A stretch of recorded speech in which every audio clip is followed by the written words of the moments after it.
हाँ, आज हम इंसेक्टिवोरस प्लांट्स और न्यूट्रिशन इन एनिमल्स देख रहे हैं। इंसेक्टिवोरस प्लांट्स किसको कहते थे? अगर थोड़ा सा भी याद हो या जानते हो, पीछे के क्लास में भी थोड़ा बहुत है इसके बारे में जानना। इंसेक्टिवोरस, इंसेक्ट को इंसेक्ट्स को खाने वाला, ईटर। तो वैसे प्लांट्स जो कीड़ों को खाते हैं उनको इंसेक्टिवोरस प्लांट्स कहते हैं। तो आपके दिमाग में ये आएगा कि क्या ऐसे प्लांट्स आउटोट्रॉपिक होते हैं क्या? रियली में इनको आउटोट्रॉपिक तो कहेंगे ही कहेंगे, आउटोट्रॉपिक होते हैं, दिमाग में रखना है। जो इंसेक्टिवोरस प्लांट्स है, इंसेक्टिवोरस प्लांट्स रियली में होते क्या है? तो आउटोट्रॉपिक होते हैं, मतलब अपना ऑर्गेनिक फूड वो खुद बनाते हैं।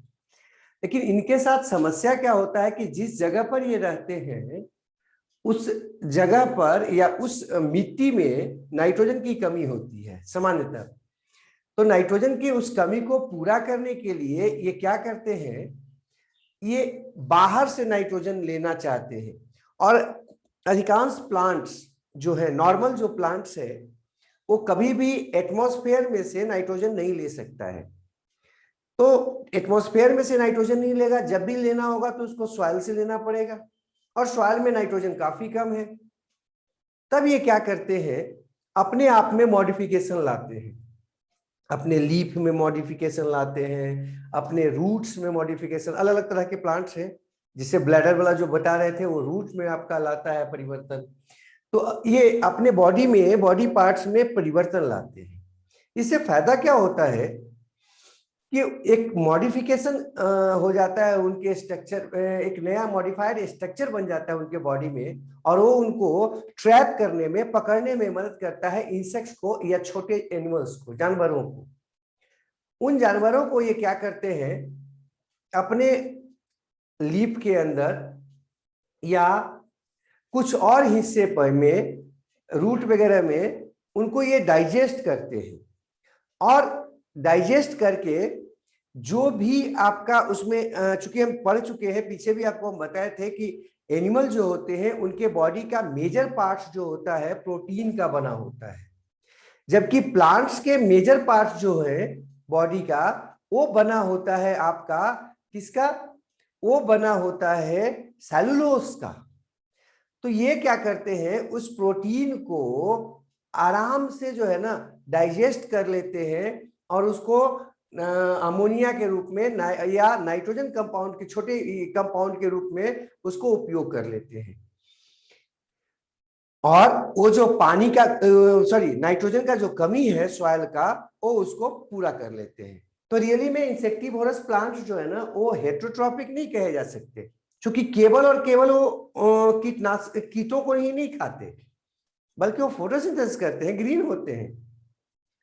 लेकिन जो कुछ कमी है उनके भोजन में, मुख्यतः नाइट्रोजन का, उसको पूरा करने के लिए वो छोटे एनिमल्स को लेते हैं। और एनिमल्स को ही क्यों लेते हैं, अगर कोई ये पूछेगा, जैसे इंसेक्ट्स वगैरह को, तो आप बताना कि इंसेक्ट्स या एनिमल्स में जो मेजॉरिटी होता है वो होता है प्रोटीन का। अब प्रोटीन जो है वो नाइट्रोजन कंपाउंड है, फैट जो है ना वो नाइट्रोजन कंपाउंड नहीं है, कार्बन कंपाउंड है। कार्बोहाइड्रेट जो है ना वो आपका क्या है, कार्बन कंपाउंड है। लेकिन ये जो आपका प्रोटीन है, कार्बन कंपाउंड के अलावा उसमें नाइट्रोजन पाया जाता है।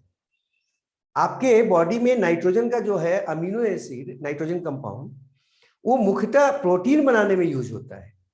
इसलिए ये क्या करते हैं, प्रोटीन को डाइजेस्ट करते हैं उसके, एनिमल्स के, और उसको अपने नाइट्रोजन कंपाउंड के कमी को पूरा करने के लिए उपयोग कर लेते हैं। अब इसमें हम लोग को आगे बढ़ना था, न्यूट्रिशन इन एनिमल। तो न्यूट्रिशन इन एनिमल्स जो है हेटेरोट्रॉपिक है, ये आपको बताए।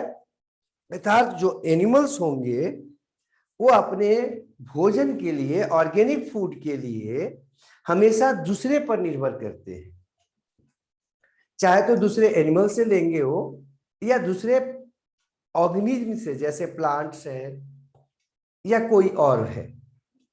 कभी भी अपना ऑर्गेनिक फूड अर्थात प्रोटीन या उसका अमीनो एसिड, कार्बोहाइड्रेट, सिंपल हो या कॉम्प्लेक्स। तो कॉम्प्लेक्स कार्बोहाइड्रेट तो खुद बना लेते हैं, लेकिन उसका जो यूनिट है सिंपल कार्बोहाइड्रेट, वो इनको बाहर से चाहिए। फैट का फैटी एसिड्स, ग्लिसरॉल, ये इनको बाहर से चाहिए। तो कोई भी एनिमल्स जो होगा वो हमेशा हेटेरोट्रॉपिक होगा, दूसरे पर निर्भर करेगा। एक आध को छोड़ देते हैं, अगर यूग्लिना है वो आपका दोनों है, वो आपका आउटोट्रॉपिक भी हो जाता है, अगर लाइट मिला तो आउटोट्रॉपिक, और लाइट नहीं है तो हेटेरोट्रॉपिक हो जाता है। अब ये जो आपका एनिमल्स होते हैं वो तीन प्रकार के हेटेरोट्रॉपिक मोड ऑफ न्यूट्रिशन करते हैं। पहला है हर्बीवोर्स, दूसरा है कार्निवोर्स, और तीसरा ओमनिवोर्स। हर्बीवोर्स वैसे एनिमल्स को कहते हैं जो अपना ऑर्गेनिक फूड किसी प्लांट से प्राप्त करते हैं, या तो प्लांट के प्रोडक्ट के रूप में, या प्लांट के पार्ट्स के रूप में, या पूरे के पूरे प्लांट्स को खा जाते हैं। तो हर्बीवोर्स का मतलब है जो अपना भोजन ऑब्टेन करता है प्लांट से या प्लांट प्रोडक्ट से, जैसे लीफ को खाकर, या फ्रूट्स को खाकर, सीड्स को खाकर। अगर हम कोई है जिंदा कोई एनिमल, तो क्या हो जाएगा? हर्बीवोर्स। जैसे जैसे गिलहरी, वो फलों को खाती है, स्क्विरल जिसको बोलते हैं। जैसे आपका खरगोश, रैबिट। जैसे आपका टिड्डा, ग्रास हॉपर जिसको बोलते हैं। जैसे आपका और ढेर सारे हैं जो हर्बीवोर्स है, गाय, भैंस, ठीक है, बकरी, ये सब हर्बीवोर्स में है। हम चूहा नहीं बोले, क्योंकि चूहा जो होता है ओमनीवोर्स में आ जाता है। वो मीट भी खाता है और घास का भी प्रोडक्ट को खाता है। तो रियली में उसको कार्निवोर्स में लोग रख देते हैं, चूहा। अब कार्निवोर्स किसको बोलेंगे? जो अपना ऑर्गेनिक फूड या तो एनिमल से प्राप्त करेगा या एनिमल प्रोडक्ट से प्राप्त करेगा, उसको बोलेंगे कार्निवोर्स। जैसे बिल्ली है, जैसे बिल्ली जो है ना, जब भी खाएगी तो वो कोशिश करती है कि नॉर्मल रूप में, नेचुरल रूप में वो एनिमल को खाए, छोटे एनिमल्स हो या उसके प्रोडक्ट को खाती है। शेर है, बाघ है, जयकाल है, वो अधिकांश के अधिकांश जो है ना, वो आपके कार्निवोर्स है। ओमनीवोर्स जो होते हैं वो सब कुछ खा सकते हैं, मतलब कि हर्ष भी सब कुछ का मतलब यहाँ पर क्या है? सब कुछ का मतलब है प्लांट्स को भी खा सकते हैं और एनिमल्स को भी खा सकते हैं, उनको बोलेंगे हर्बीवोर्स। अब थोड़ा अगर एग्जांपल्स देख ले इसका तो क्लियर हो जाएगा। ये आपका रैबिट है, ग्रास हॉपर है,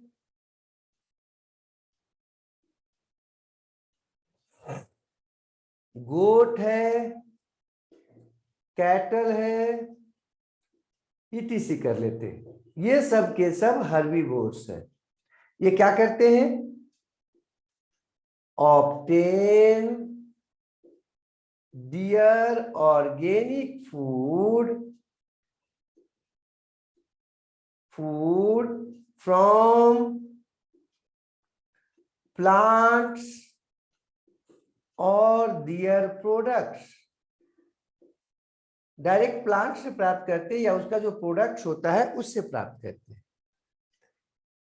ये कार्निवोर्स का अगर हम एग्जांपल का बात करें तो कार्निवोर्स में आपके आ जाएंगे कैट, लायन, टाइगर, ईटीसी कर लेते हैं। ये सब जो है ना कार्निवोर्स में आ जाएंगे। ये क्या करते हैं? ऑब्टेन dear food फ्रॉम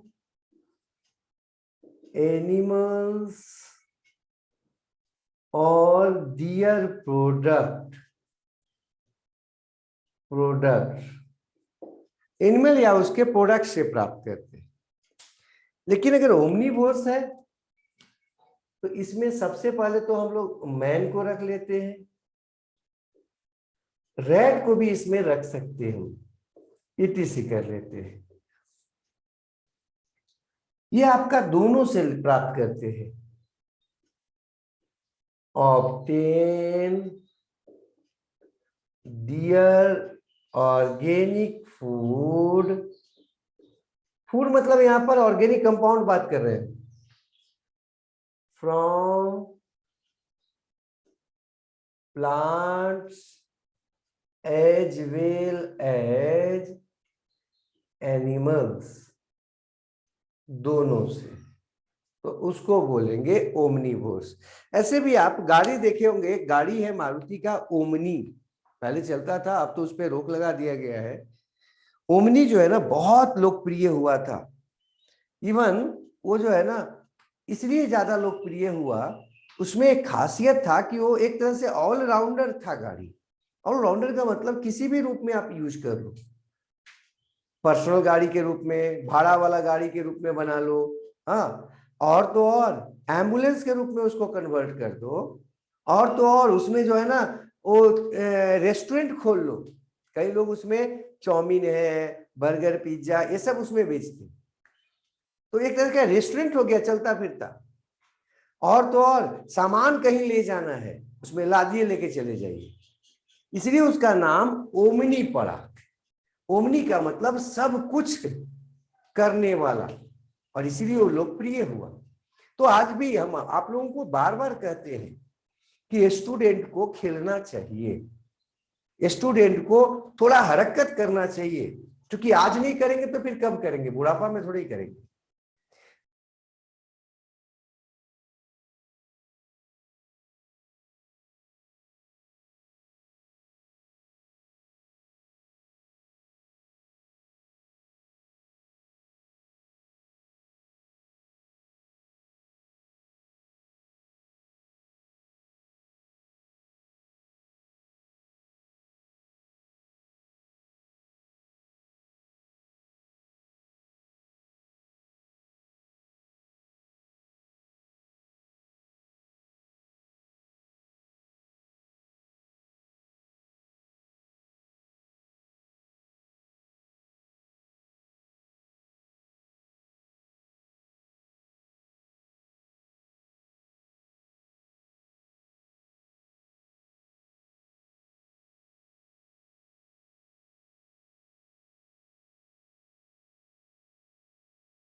उसको समझ नहीं पा रहे हैं, हम चाह के भी उसको कंट्रोल नहीं कर पा रहे हैं। तो हम फिर से आप लोगों को एक ही बात बोलेंगे कि आप स्टूडेंट हैं, तो स्टूडेंट लाइफ में जो है ना सब कुछ कीजिए, सब कुछ सीखिए।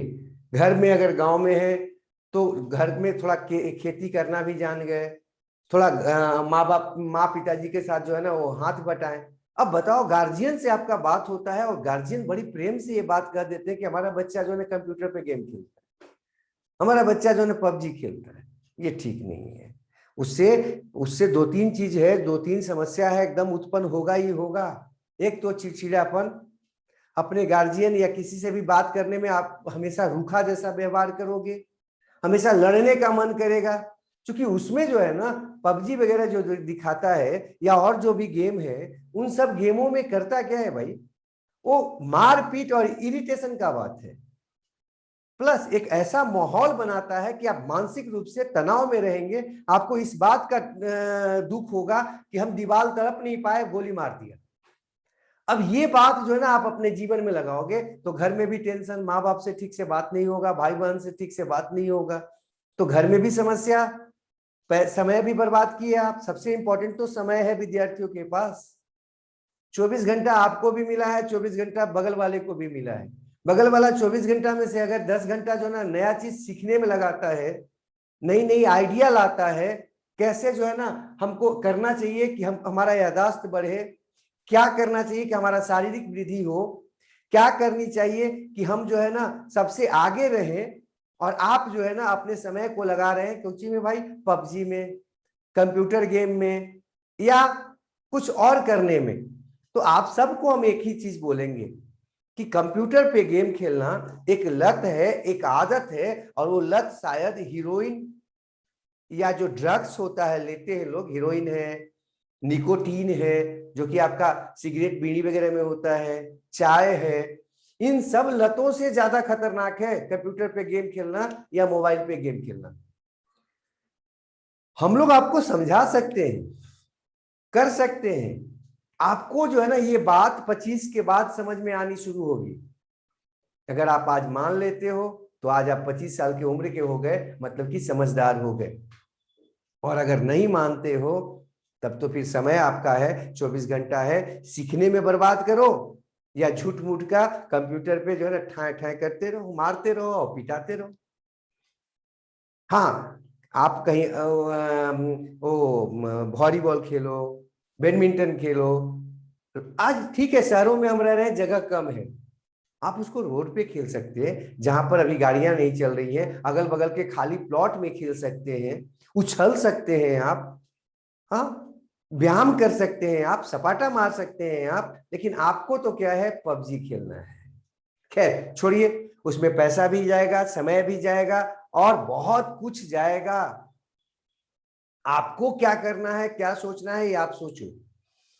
खैर, हम अभी बात कर रहे थे यहां पर इंसेक्टिवोरस प्लांट्स के बाद एनिमल्स का बात कर रहे थे। तो एनिमल्स में 3 प्रकार का न्यूट्रिशन, हर्बीवोर्स मतलब कि प्लांट से अपना प्रोडक्ट प्राप्त करेगा, कार्निवोर्स मतलब कि जो एनिमल या एनिमल प्रोडक्ट से प्राप्त करेगा, और ओमनिवोर्स मतलब जो दोनों से, प्लांट से भी और एनिमल से भी। अब कई बार हमसे लोग पूछते हैं कि दूध खाना हर्बीवोर्स में आएगा कि कार्निवोर्स में आएगा। अगर इस सिद्धांत के आधार पर हम चले कि एनिमल या एनिमल प्रोडक्ट को लेना कार्निवोर्स है, वोरस है न्यूट्रिशन, तो दूध खाना मांसाहारी है। ठीक है, जो दूध खाते हैं वो मांसाहारी है, वो आपका कार्निवोरस है। इसको हिंदी में मांसाहारी कहते हैं। जो प्लांट्स खाते हैं, प्लांट प्रोडक्ट खाते हैं, वो हर्बीवोर्स है। और इसका कॉमन एग्जांपल आप देख सकते हो कि जो दूध नहीं खाते वो भी आपके क्या है, हर्बीवोर्स है। और जो लोग जो है ना शुद्ध शाकाहारी अपने आप को मानते हैं, वो दूध नहीं खाते, कम से कम तो उन पर्वों में नहीं खाते जो पर्व माने वो करते हैं, जैसे एकादशी है, तिरोस्ती है, इस दिन में वो दूध जानबूझकर नहीं खाते कि वो मांसाहारी हो जाए।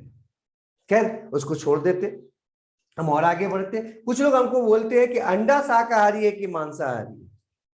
तो फिर हम उनसे यही बात पूछना चाहते हैं कि अंडा आता कहां से है, प्लांट से कि एनिमल से? तो वो बोलेंगे एनिमल से। तो एनिमल प्रोडक्ट है भाई, तो कार्निवोर्स हो जाएगा।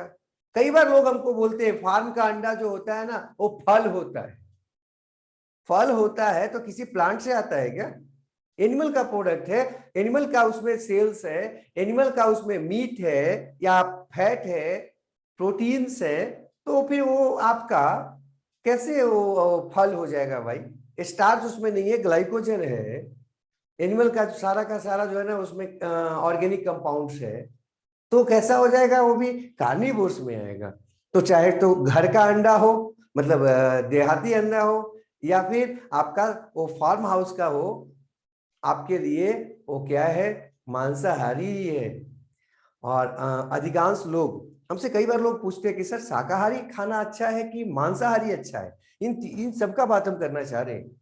देखो, सबसे अच्छा है ओमनीवोर्स, मतलब जो मीट भी खा ले सकता है, जो प्लांट्स भी खा सकता है, वो कहीं भी रह लेता है।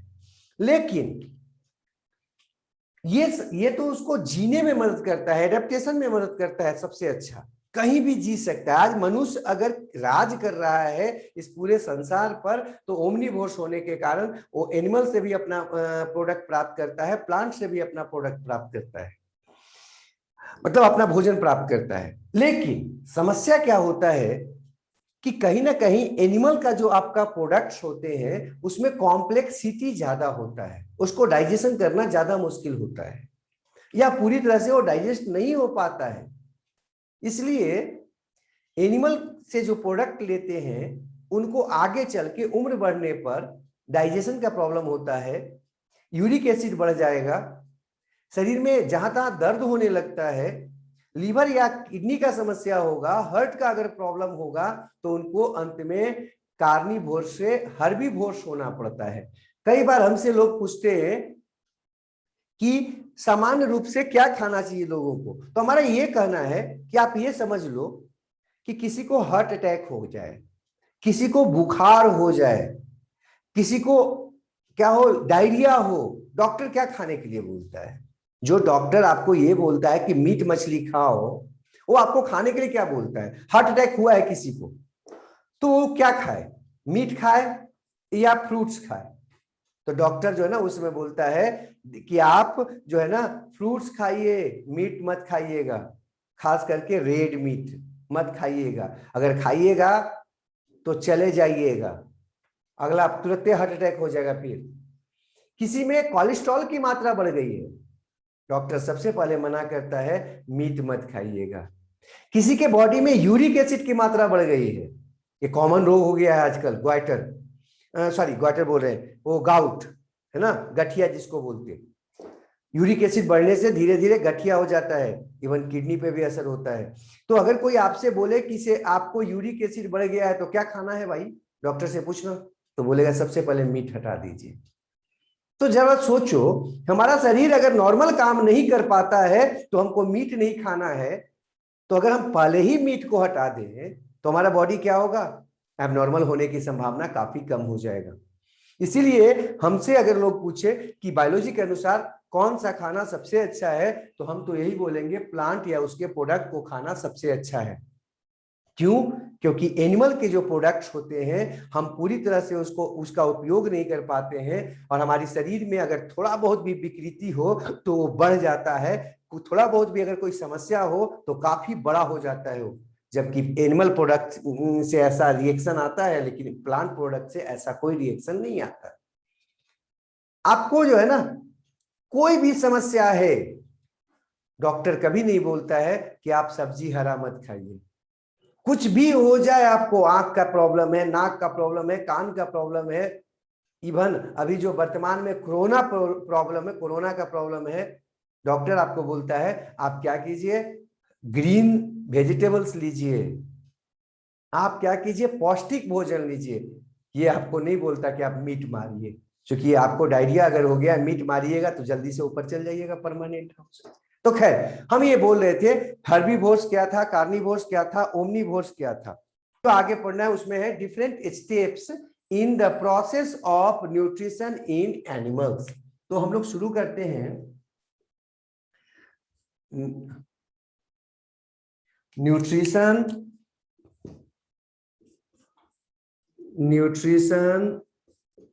इन एनिमल्स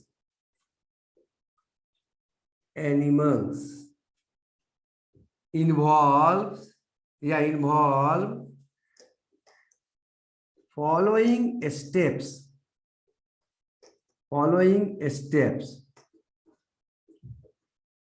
तो हम क्या कर रहे थे, न्यूट्रिशन इन एनिमल्स में निम्नलिखित स्टेप्स होते हैं, कई स्टेप्स में ये पूरा होता है। पहला है, जिसमें ये स्टेप्स होंगे वो एनिमल्स होगा, ये ध्यान रखिएगा। हमसे लोग पूछते फंजाई को एनिमल्स क्यों नहीं कहते, जबकि वो हेटेरोट्रॉपिक है, तो उसमें ये सब स्टेप्स नहीं होता है। पहला है इंजेशन।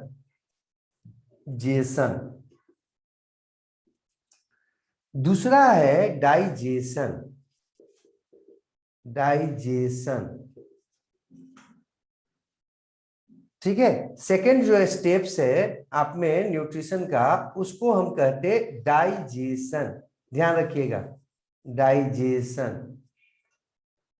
और तीसरा जो स्टेप है उसको बोलते एब्जॉर्प्शन। एब्जॉर्प्शन। जो फोर्थ स्टेप है उसका नाम है एसिमिलेशन। एसिमिलेशन। और जो फिफ्थ स्टेप है उसका नाम है ईजेशन। हाँ, फिफ्थ स्टेप का बात करें तो उसको बोलते ईजेशन। ईजेशन, ठीक है। तो अभी हम का यहां पर मतलब है intake of food. Food inside body. Body के अंदर भोजन को ले लेना। आप किए क्या किए, रसगुल्ला उठाया और पेट में ऐसे मुंह में डाल दिए, पेट में पहुंचा दिए, तो ये क्या कहलाएगा, इंजेशन कहलाएगा। गिलास का पानी था, उठाया और डाल दिए, तो ये क्या कहलाएगा, इंजेशन कहलाएगा। और दूसरा है डाइजेशन। इसमें क्या होता है, कन्वर्सन ऑफ कॉम्प्लेक्स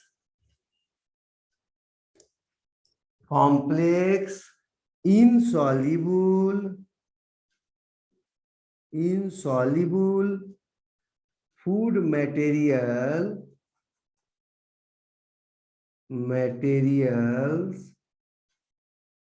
into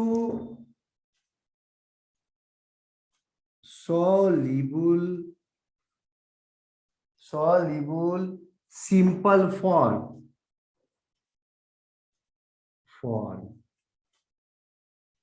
ठीक है, सॉल्युबल सिंपल फॉर्म्स में कन्वर्ट कर देना। किसको, कॉम्प्लेक्स इनसॉल्युबल फूड को।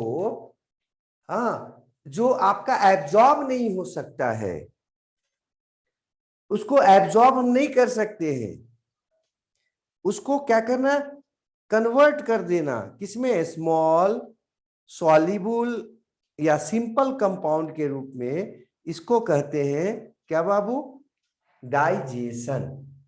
इसमें एंजाइम्स इन्वॉल्व होते हैं, अर्थात ये दो प्रकार का होता है, एक फिजिकल डाइजेशन और एक केमिकल डाइजेशन, आगे देखेंगे।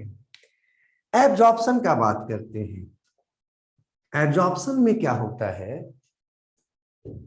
Movement of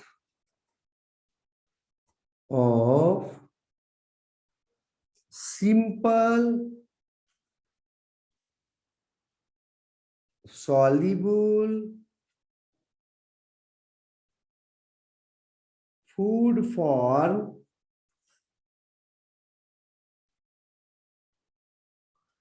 from digestion site to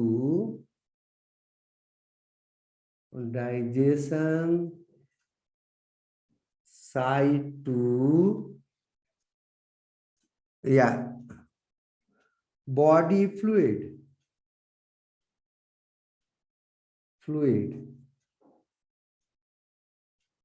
ये थोड़ा सा इसमें इनटू कर लो, ज्यादा अच्छा रहेगा। इंजेशन में क्या करना है, भोजन जो है ना उसको इन्वायरमेंट से, वातावरण से अपने बॉडी के अंदर ले लेना है, जिस रूप में है उसी रूप में अंदर डाल लेते हैं। ये कहलाता है intake of food inside body, इसी को कहते हैं इंजेशन। जैसे सेब है तो सेब को उसी रूप में काट के टुकड़े के रूप में अंदर बॉडी में ले लेते हैं, तो ये कहलाएगा इंजेशन। अब दूसरा है डाइजेशन। जब सेब को अंदर लिए तो जो उसमें कंपाउंड्स था, जो उसमें मैटर था, वो सेब के रूप में था, सेब के कंपाउंड के रूप में, सेब के मैटर के रूप में। अब उसको चबाना है, उसका जो स्टार्च है उसको कन्वर्ट करना है ग्लूकोज के रूप में, ये कहलाएगा डाइजेशन। मतलब कि जो उसका कॉम्प्लेक्स मैटर है उसको सिंपल मैटर में एब्जॉर्ब करने लायक बनाना क्या कहलाते हैं? डाइजेशन कहलाता है। इसमें एंजाइम्स भी इन्वॉल्व होता है और कुछ फिजिकल स्ट्रक्चर्स भी इन्वॉल्व होते हैं, जैसे टीथ है, टंग है, ये इन्वॉल्व होता है। एब्जॉर्प्शन, एब्जॉर्प्शन में क्या है कि जो कन्वर्सन हुआ था यहाँ पर डाइजेशन में कॉम्प्लेक्स से सिंपल के रूप में, उस सिंपल जो फूड फॉर्म है वो आपका बॉडी के फ्लूइड में चला जाना। जैसे हम लोग का बॉडी फ्लूइड में क्या है, मेनली ब्लड है, तो हमारे बॉडी में कहां चला जाएगा? ब्लड में चला जाएगा, वो हमारे बॉडी फ्लूइड में चला जाता है। इस घटना को कहते हैं एब्जॉर्प्शन।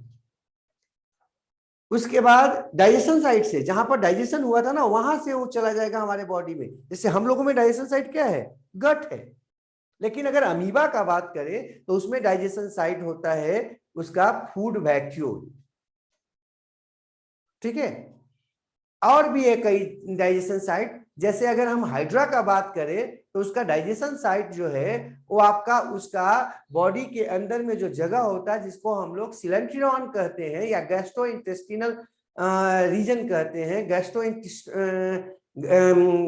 क्या बोलते हैं, सिलेंट्रियन ज्यादा अच्छा है क्योंकि सिलेंट्रेटा का है वो जो जगह है जिसको गैस्ट्रोवास्कुलर कैविटी बोल सकते हैं आप, वहां पर डाइजेशन होता है। वहां से सेल के अंदर ले लेना, बॉडी के अंदर ले लेना, क्या कहलाएगा? एब्जॉर्प्शन होगा। एसिमिलेशन में क्या होता है? कन्वर्सन ऑफ एब्जॉर्ब फूड, जो आपका ऑलरेडी एब्जॉर्ब हो चुका है। एब्जॉर्ब कब होगा? जब वो सिंपल फॉर्म में कन्वर्ट हो जाएगा, मतलब डाइजेशन हो चुका होगा, उसको बॉडी के फॉर्म में कन्वर्ट करना, जो रिक्वायरमेंट है आपको उसमें कन्वर्ट करना, क्या कहलाता है? एसिमिलेशन, अर्थात भोजन का शरीर में लगना। आप जो खाए थे वो सेब का पार्टिकल था, स्टार्च था आपके बॉडी में, आपको चाहिए मान लेते हैं ग्लूकोज, तो ग्लूकोज में कन्वर्ट होना। आपको चाहिए ग्लाइकोजन, तो ग्लाइकोजन में कन्वर्ट होना। आपको चाहिए केराटिन प्रोटीन, तो अमीनो एसिड का केराटिन प्रोटीन में कन्वर्ट होना। आपको चाहिए बिलिरुबिन, उसमें कन्वर्ट होना। आपको चाहिए हीमोग्लोबिन, हीमोग्लोबिन का बनना, आरबीसी का बनना। ये जो कन्वर्शन होता है आपके बॉडी के अंदर, एब्जॉर्ब जो आपका मटेरियल था वो बॉडी के मटेरियल में जो कन्वर्ट होता है, बनता है, इस पूरे घटना को हम लोग क्या कहते हैं? एसिमिलेशन कहते हैं। नेक्स्ट है ईजेशन। ईजेशन में क्या होता है कि जो अनपचा भोजन था, वैसा भोजन जो सिंपल कंपाउंड के रूप में कन्वर्ट नहीं हो पाया आपके बॉडी के अंदर या डाइजेशन साइट पर, उसको बॉडी से बाहर निकाल देना, क्या कहलाता है? ईजेशन कहलाता है।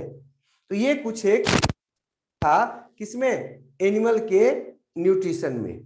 अब हम आगे बढ़ते हैं। एसिमिलेशन के बारे में कई बार बच्चे हमसे पूछते हैं अलग से भी, तो एसिमिलेशन हम लोग समझ भी नहीं पाते। एसिमिलेशन में क्या है भैया? जैसे आप खाना खाए थे, खाना खाए, हम बोलने के लिए आपको एनर्जी चाहिए, तो आपके अंदर में रिस्पायरेशन हो रहा होगा, उसके फ्यूल के रूप में जो उपयोग होगा वो कौन होगा? जो भोजन हम एब्जॉर्ब किए थे वो यूज होगा। तो कह सकते हैं कि एसिमिलेशन में रियली में होता क्या है कि जो भोजन लिए थे वो एनर्जी के रूप में यूज होता है, वो ग्रोथ में मदद करता है, वो रिपेयर में मदद करता है, मेंटेनेंस में मदद करता है। ये प्रोसेस आपका एसिमिलेशन में आता है। अब आपका जो है ना बोन है, टूट गया है, हड्डी टूट गया है, तो हड्डी में हड्डी का कंपाउंड चाहिए, बोन का कंपाउंड चाहिए, न कि बाहर से जो कैल्शियम लिए हैं डायरेक्ट वो कैल्शियम जाके जम जाएगा वहां पर, या फॉस्फेट लिए थे जाके जम जाएगा। वो एक कॉम्प्लेक्स कंपाउंड बनाएगा, और वो जो कॉम्प्लेक्स कंपाउंड या मैटर जो बनेगा आपके बॉडी के अंदर, जो कि वही कॉम्प्लेक्स या कंपाउंड या मैटर जो है ना जाके आपके बोन पर जम के बोन को फिर ठीक कर देगा। इस पूरे घटना को हम बोलेंगे एसिमिलेशन। मतलब खाए गए भोजन का जीव शरीर के अनुसार या जीव शरीर में जरूरत के अनुसार के मैटर में कन्वर्ट होना, बदल जाना ही एसिमिलेशन है। और देहाती भाषा में या सिंपल भाषा में, सरल भाषा में अगर समझाना चाहें तो भोजन का शरीर में लगना, ये क्या है? एसिमिलेशन है। तो ये एकदम क्लियर हो जाना चाहिए।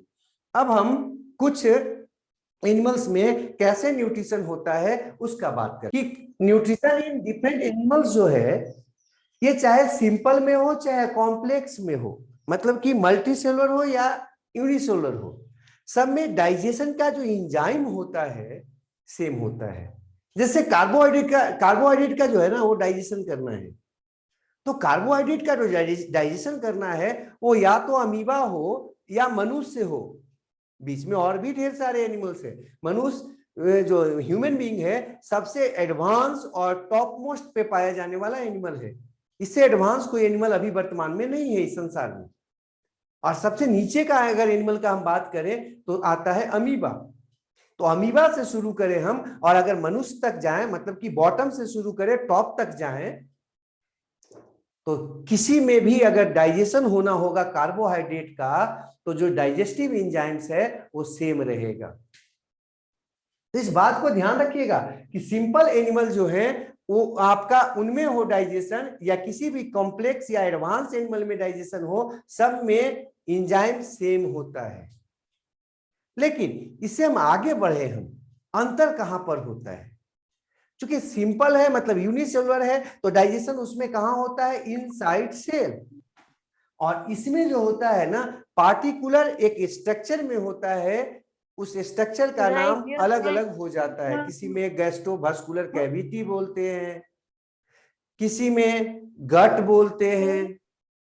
तो समानतः मल्टी सेलुलर में हम आगे बढ़ते हैं तो दो तीन आता है टर्म, एक गैस्ट्रोवास्कुलर कैविटी और एक होता है आपका गट। ये दो प्रमुख है। लेकिन सिंपल एनिमल्स में अगर हम बात करते हैं तो इंट्रासेलुलर होता है। तो थोड़ा सा हम यहाँ पर आपको रोक के पहले लिख तब भी ये पढ़ते हैं। तो हम क्या बता रहे थे? न्यूट्रिशन इन डिफरेंट एनिमल्स जो है ना, एनिमल्स को हम दो भाग में तो आराम से डिफाइन कर सकते हैं, बांट सकते हैं। एक है कॉम्प्लेक्स एनिमल्स और एक है सिंपल एनिमल्स। यहाँ पर सिंपल एनिमल्स का अगर बात करोगे तो यूनिसेलुलर एनिमल्स का बात आता है और उसमें आपके सामान्यतः बैक्टीरिया सॉरी अमीबा और पैरामीशियम आपको पढ़ने हैं आपके सिलेबस के अनुसार। लेकिन कॉम्प्लेक्स या एडवांस एनिमल्स का अगर आप बात करते हो तो उसमें मल्टी सेलुलर एनिमल्स आते हैं और इसमें स्पंज से ह्यूमन बीइंग तक है। अब सिंपल में क्या होता है? इंट्रासेलुलर डाइजेशन होता है। इंट्रा का मतलब होता है के अंदर, विद इन। हमेशा ध्यान रखिएगा ये दोनों शब्द जो है ना बार बार यूज होंगे। तो आपके पास अगर ये शब्द आ जाए कहीं पे लिखे हुए इंट्रा, तो क्या समझना है? हम इसको इधर कर लेते है जगह। इंट्रा अगर कहीं पर लिखा हुआ है तो इसका मतलब होता है विदिन, विदिन। हाँ, ये प्रीफिक्स के रूप में इंट्रा। और अगर इंटर लिखा हुआ है प्रीफिक्स के रूप में, ये देखो ये डैश दे रहा है, डैश का मतलब है ये प्रीफिक्स है, इसके पीछे कुछ और है तो इसका मतलब होगा बिटवीन, बिटवीन। तो देखो इंट्रासेलुलर मतलब विद इन सेल। हाँ, डाइजेशन कहां हो रहा है? सेल के अंदर। और इंटरसेलुलर मतलब कहां हो रहा है? सेल के बीच में, बिटवीन सेल। तो ध्यान रखिएगा कि समानता जो सिंपल एनिमल्स हैं उसमें इंट्रासेलुलर डाइजेशन होता है, मतलब सेल के अंदर डाइजेशन होता है, जबकि जो सिंपल होते हैं कॉम्प्लेक्स जो एनिमल्स होते हैं उसमें सामान्यतः इंटरसेलुलर डाइजेशन होता है। लेकिन कुछ जो एनिमल्स हैं जैसे स्पंज हैं, पॉरीफेरंस जिसका कॉमन एग्जांपल हाइड्रा है, इन सब में अगर हम छोड़ दें या इन सब में अगर हम देखें तो हाइड्रा और पॉरीफेरंस में इंटरसेलुलर के साथ साथ इंट्रासेलुलर डाइजेशन भी होता है। लेकिन अधिकांश अगर हम कॉम्प्लेक्स या एडवांस एनिमल का बात करें तो उसमें कैसा होता है? इंटरसेलुलर डाइजेशन होता है। अब साइट का बात अगर करो तो जो आपका एनिमल्स हैं अगर वो सिंपल एनिमल है तो उसमें जो आपका डाइजेशन होता है फूड वैक्यूल में होता है। लेकिन जो कॉम्प्लेक्स एनिमल है उसमें जो डाइजेशन होता है या तो कैविटी में होता है या गट में होता है। जैसे स्पंज है तो स्पंज का जो कैविटी है मतलब कई सेल का बना हुआ स्थान, उसका नाम है स्पॉन्जोसिल। अगर हम हाइड्रा का बात करें, पॉलीफेरेंस का बात करें तो उसको बोलते हैं हम क्या? सिलेंट्रिडॉन या गैस्ट्रोवास्कुलर कैविटी। लेकिन मनुष्य वगैरह में अगर हम आएंगे, मतलब और कॉम्प्लेक्सिटी में जब हम बढ़ते हैं, तो आपका इंटेस्टाइन आ जाता है या गट आ जाता है, जिसमें डाइजेशन होता है। तो ये आपको बता रहे थे न्यूट्रिशन जो है वो अलग अलग एनिमल्स में अलग अलग प्रकार का होगा। अमीबा और पारामीशियम का जो पढ़ना है थोड़ा सा हम आगे देखेंगे, लेकिन फिलहाल जो हम जाना चाह रहे हैं आपको, वो ले जाना चाह रहे हैं थोड़ा सा